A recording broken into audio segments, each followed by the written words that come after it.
മാംഗല്യം 28. രചന അവതരണം നന്ദുവച്ചു കൃഷ്ണ. അകത്തേക്ക് പാഞ്ഞു പിടിച്ചോടിയവന്റെ കാലുകളെ പിടിച്ചു കെട്ടുന്നമാറ് അകത്തുനിന്നും രാമനാമം ജപിക്കുന്നത് കേട്ടതും അവൻ മെല്ലെ അകത്തേക്ക് നടന്നു.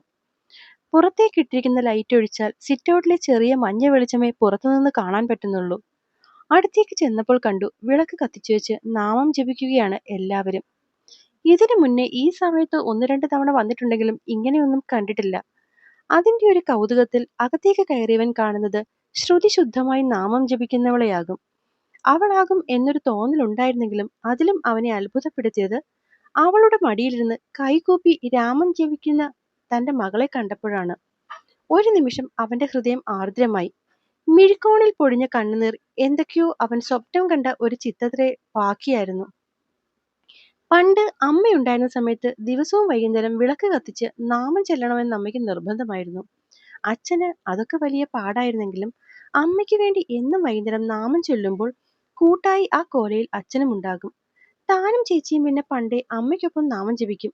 പക്ഷെ എപ്പോഴും തുടങ്ങിക്കഴിഞ്ഞിട്ടേ മിക്കവാറും അച്ഛന്റെ ആ വരവും ഇരിപ്പും. അതിന്റെ പേരിൽ മാത്രം അമ്മ അച്ഛനോട് എത്രയോ പിണങ്ങിയിരിക്കുന്നു. അപ്പോഴൊക്കെ നാളെ മുതൽ തനിക്കൊപ്പം തന്നെ നാമം ചെല്ലാൻ കൂടാം എന്ന് പറഞ്ഞച്ഛൻ പറ്റിക്കുമ്പോൾ അന്ന് തന്നെ പറ്റിക്കുകയാണെന്നറിഞ്ഞിട്ടും പുഞ്ചിരിയോടെ തല കുലുക്കി നിന്നിരുന്നു തന്റെ അമ്മ. അമ്മ പിന്നെ പോയപ്പോൾ ചേച്ചിയായി. ചേച്ചിയും കൂടി കല്യാണം കഴിഞ്ഞപ്പോൾ പിന്നെ ആരുമില്ലാതായി. എന്നും വൈകുന്നേരം ഒരു തിരി കത്തിക്കും എന്നല്ലാതെ അച്ഛൻ പിന്നെ നാമം ചൊല്ലാൻ പറയാറുപോലുമില്ല. ഒരുപക്ഷെ ആ നേരം അമ്മയുടെ ഓർമ്മകളിലാകും ആള്. മരിച്ചുപോയി ഇത്രയും വർഷങ്ങൾ കഴിഞ്ഞിട്ടും അമ്മയുടെ ഓർമ്മകളൊക്കെ അച്ഛൻ ജീവനായി കൊണ്ടു നടക്കുന്നതാണ്. അങ്ങനെ കാലങ്ങൾക്കപ്പുറം പണ്ട് മറന്നുപോയ ഒരു സ്വപ്നം മുന്നിൽ. മോളുടെ 2 കൈയും കൂട്ടിപ്പിടിച്ച് മെല്ലെ അവളുമായി അങ്ങോട്ടും ഇങ്ങോട്ടും ഒന്ന് ആടിയാണ് ഈ നാമം ചൊല്ലൽ. അതിന്റെ ആട്ടത്തിൽ കുഞ്ഞിപ്പെണ്ണിന്റെ കൊമ്പുകളും അങ്ങോട്ടും ഇങ്ങോട്ടും ആടുന്നത് കാണാൻ നല്ല ഭംഗിയുണ്ട്. ശ്രീധരേട്ടനും സീതാന്റിയും തൊട്ടപ്പുറത്ത് തന്നെ ഇരിപ്പുണ്ട്. അവരും താൻ വന്നത് കണ്ടിട്ടില്ല. അപ്പോഴാണ്, കണ്ണേ, പഞ്ചസാര ആർക്കാ? രാമ. എന്താ? നാമം ചൊല്ലുന്നവർ പെട്ടെന്ന് നിർത്തി കുഞ്ഞിന്റെ മുഖത്തേക്ക് നോക്കി. പറയ്, പഞ്ചസാര ആർക്കാ? മോക്കും വേണം. മടിയിലിരുന്നവൾ നല്ലോണം മുഖം പിന്നിലേക്ക് ചരിച്ച് കാര്യത്തോടെയാണ് ചോദ്യം. പഞ്ചസാരയോ? പഞ്ചസാര എവിടുന്നാ മോളെ? സീതമ്മയുടെ ചോദ്യത്തിൽ മണിക്കുട്ടി കൈമലർത്തി. സീതന്റെ കാര്യം മനസ്സിലായി ഇല്ല എന്ന് ഒറ്റ നോട്ടത്തിൽ നിന്ന് തന്നെ അറിയാം. ഷോ, ഇപ്പൊ പാതിയില്ലേ പഞ്ചസാര കൊടുക്കുമെന്ന്? ദൈവത്തിന് മാത്രം പോയാ നിച്ചും വേണം. പൂവിനും പഞ്ചായ ഇട്ടവാ. ഒന്ന് കുണുങ്ങി പുഞ്ചിരിയോടെ പറയുന്നവളെ മണിക്കുട്ടി സീതമ്മയും ഇരുന്നപ്പോൾ ശ്രീധരൻ ഉറക്കെ ചിരിക്കുകയാണ് ചെയ്തത്. നിങ്ങൾ രണ്ടും എന്തുവാ ഈ അന്തം വിട്ടിരിക്കുന്നത്? കുഞ്ഞു പറഞ്ഞത് മനസ്സിലായില്ലേ? ഇല്ലെന്ന് രണ്ടുപേരും ഒരുപോലെ തലയാട്ടിയപ്പോൾ മൂന്നാമതൊരു തലയാട്ടൽ പുറത്തെ പടിയിൽ നിന്നായിരുന്നു. എടി, പഞ്ചസാര കോപമാം. കൊച്ചു വിചാരിച്ചത് ഭഗവാനെ പഞ്ചസാര കൊടുക്കുകയാണെന്നാ. പുള്ളി അതെടുത്തു പറഞ്ഞ് വിശദീകരിച്ചതും മണിക്കുട്ടിയും സീതയും പരസ്പരം നോക്കി കണ്ണു മിഴിച്ചുപോയി. ഈ നേരം വരെ നാമം ചൊല്ലിക്കൊണ്ടിരുന്നവൾ രാമരാമ പാത്രം പാടി എപ്പോ ഈ പഞ്ചസാര കയറി പിടിച്ചു എന്ന അർത്ഥത്തിൽ. അത് കേട്ടതുമല്ല, എത്ര ചിരിക്കണ്ട എന്ന് വെച്ചിട്ടും ഹരിയുടെ ചിരി പൊട്ടി പുറത്തു വന്നുപോയി. മനമറിയാതെ ഉറക്കെ ചിരിക്കുന്നവന്റെ ശബ്ദം കേട്ടാണ് എല്ലാവരും തിരിഞ്ഞു നോക്കുന്നത്. അച്ഛേ!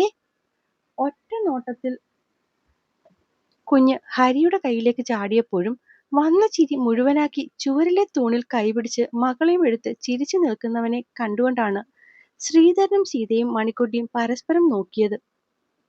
അച്ഛേ, ഞാൻ നാമരാമ പാടി. എന്തോ വലിയ സംഭവമായി പറഞ്ഞുകൊണ്ട് കുഞ്ഞ് ചിരിച്ചു. അച്ചക്കു കേട്ടു മോളെ മോളുടെ രാമരാമ. നല്ല രസമല്ലേ? പിന്നെ രസം കൂടി പഞ്ചസാരയായതും അച്ഛൻ കേട്ടു. അവന്റെ നിറഞ്ഞ ചിരിയും മോളോടുള്ള സംസാരവും കണ്ട് ശ്രീധരനും സീതയ്ക്കും സന്തോഷമായെങ്കിലും തൊട്ടടുത്തിരുന്നവൾക്ക് കൈയും കാലും വിറയ്ക്കാൻ തുടങ്ങി. ഇന്നലെ തന്നെ കണ്ണു നിറയെ വഴക്ക് പറഞ്ഞ ആളാണ്. ആ ആളുടെ വിഷമത്തിലാണ് അച്ഛൻ ഇറങ്ങിപ്പോയിരിക്കുന്നതും. അദ്ദേഹം ഒരിക്കലും അങ്ങനെ ചെയ്യുമെന്ന് കരുതിയില്ല. ഇതിപ്പോ അച്ഛൻ പോയതും താൻ കാരണമാണല്ലോ എന്നെങ്ങാനും പറഞ്ഞ് പിന്നെയും അവൻ ദേഷ്യപ്പെടുമോ എന്നൊരു ചിന്ത ഉള്ളിലേക്ക് വന്നതും അവൾ വിളക്കിലേക്ക് നോക്കി കൈകൂപ്പി. ഭഗവാനെ കൃഷ്ണ, എനിക്ക് സങ്കടമുണ്ടാക്കുന്ന ഒന്നും നീ കാണിക്കല്ലേ. ഇനിയും വയ്യ എനിക്ക്. അത്രയും പേടിയോടെയും ഭയത്തോടെയും ഭഗവാനെ പ്രാർത്ഥിക്കുമ്പോൾ അവിടെ ഒരുവൻ കുഞ്ഞിപ്പെണ്ണിന്റെ മാറ്റങ്ങൾ ഓരോന്നും നോക്കി കാണുകയായിരുന്നു. അച്ഛാ, നോക്കിയേ, കണ്ണു പൂമെച്ച് തന്നു. നോക്കിയേ, മോള് സുന്ദരിയായി.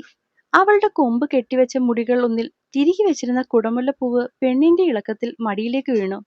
അച്ഛോ, കണ്ണു പിന്നെയും പോയി. അതുവരെ ചിരിച്ചുകൊണ്ടിരുന്ന പെണ്ണിന്റെ മുഖം മാറിയത് വളരെ പെട്ടെന്നാണ്. കുഞ്ഞിപ്പെണ്ണ് മുഖമാകെ ചുളുക്കിക്കൊണ്ട് മണിക്കുട്ടിയെ നോക്കുമ്പോൾ നാമം ചൊല്ലിക്കൊണ്ടിരുന്നത് പാതിയായത് മാത്രം എഴുന്നേറ്റ് ഓടിപ്പോകാതിരുന്നവൾ മുഖം ഒരൽപ്പം ഉയർത്തി കുഞ്ഞിനെ നോക്കി.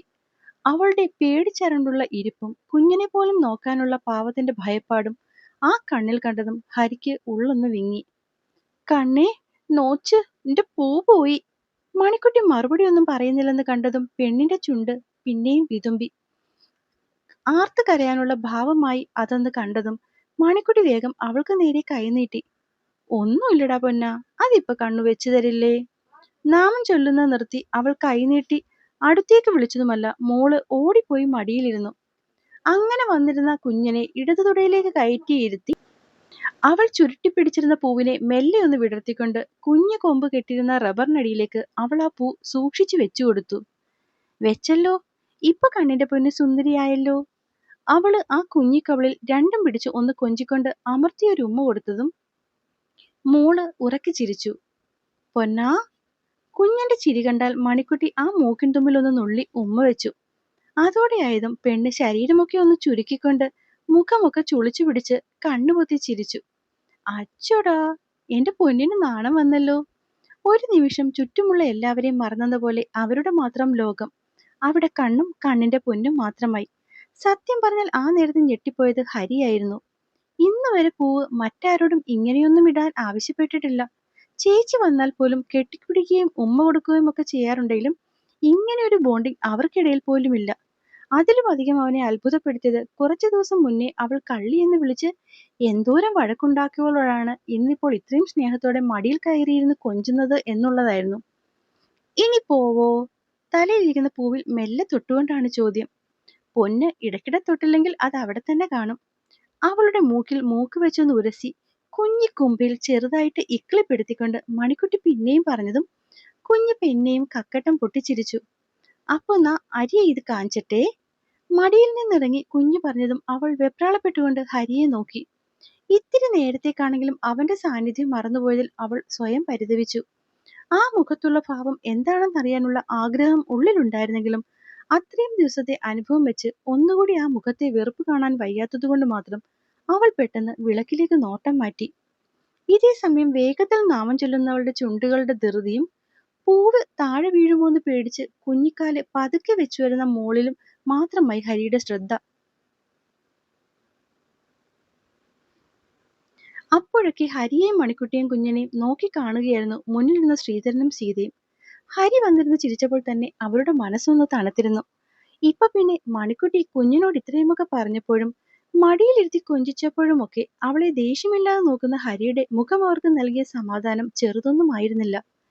മാഷിന്റെ വിഷയം വന്നപ്പോൾ തന്നെ ഹരി ആകെ തകർന്നു പോയത് ഇന്ന് തങ്ങൾ കണ്ടതാണ്. അവൻ ഈ ദേഷ്യപ്പെടുന്നതും ഒച്ചയുണ്ടാക്കുന്നതും ഒന്നും അവന്റെ പ്രകൃതിയിലുള്ളതല്ലെന്ന് പലപ്പോഴും മാഷ് പറഞ്ഞു തന്നെ അറിയാം. പിന്നെ ഇപ്പൊ ഈ കാണിക്കുന്നത് അതൊക്കെ എപ്പോഴോ അവന്റെ ഉള്ളിൽ ഉറഞ്ഞുകൂടിയ സങ്കടത്തിന്റെ പല ഭാവങ്ങളാകാം. അല്ലെങ്കിൽ ആരോടോ ഉള്ളിൽ കുമിഞ്ഞുകൂടിയ ദേഷ്യവും വെറുപ്പുമൊക്കെ ആവശ്യമില്ലാത്ത നേരത്ത് പുറത്തു വരുന്നതുമാകാം എന്നൊക്കെയാണ് ആൽബിയും പറയുന്നത്. ഇന്നലെ നടന്നതിനെ പറ്റി ഹരിയോട് സംസാരിച്ചതിന് ശേഷം അങ്ങനെയാണ് ആൽബിക്ക് തോന്നിയതെന്ന് പോലും. ചിലപ്പോ അതാകാം.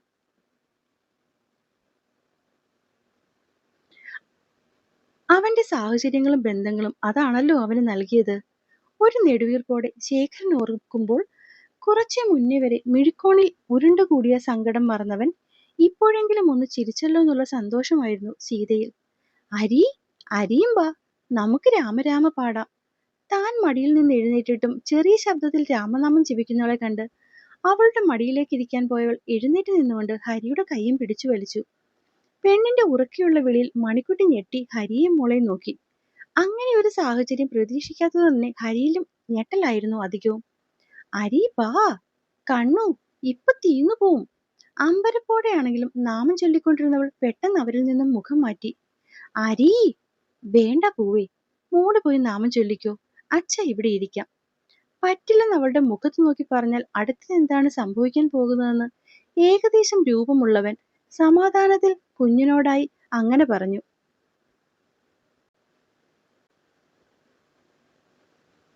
മേന്ത, ബാ, അവിടെ കണ്ണിന്റെ അപ്പുറത്ത് ഇരിച്ചാം. ശലമുണ്ട്, ബാ അരി. കുഞ്ഞി പിന്നെയും പിടിച്ചു വലിച്ചതും ഹരി നിസ്സഹായതയോടെ ശ്രീധരനെയും സീതയും നോക്കി. അച്ഛ അവിടെ നിന്നോട്ടെ മോളെ, കുഞ്ഞു പോയി നാമം ചൊല്ലിയേ. സീത സ്നേഹത്തോടെ പറഞ്ഞതും ആ കണ്ണ് നിറഞ്ഞു തുളുമ്പാൻ തുടങ്ങിയത് പെട്ടെന്നായിരുന്നു. ഒപ്പം വിതുമ്പാൻ വേണ്ടി തയ്യാറെടുത്തുകൊണ്ട് ചുണ്ടുകളും കൂർത്തു. കരയണ്ട കരയണ്ട, അച്ഛ വരാം.